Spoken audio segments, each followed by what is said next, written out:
Акшы Райымбек Матраимовду өтө чоң эл аралык деңгээлдеги кылмыштарды жасаган адамдарды кошчу Магнитский акты деген кара тизмесине кошту.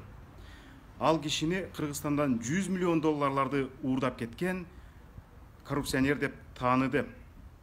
Магнитский тизмесине кирген адам акшга кире албайт, акшда финансылык иштерди алакка катыштуу жүргүзө албайт.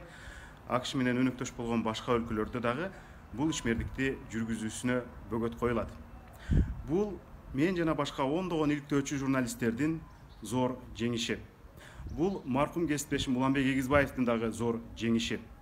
Бул карапайым сиздин зор жеңишиңиз, урматтуу кыргыз эл.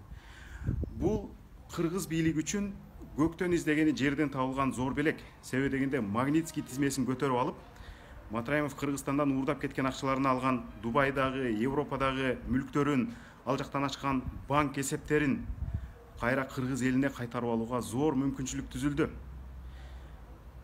Эгерде бийлик чында эле коррупция менен күрөшүп атканын далилдегиси келсе, кыргыз элинин уурдалып кеткен мына ошол ырыскыларын кайра кайтарып келиши керек.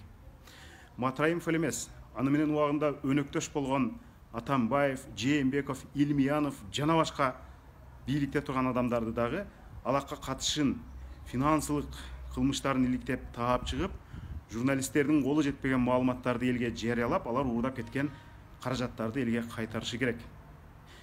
Эми кеп кыргыз бийлигинде калды. Матраимов 2 миллиард сом берем деп убада берди деген сөз бул олуттуу эмес.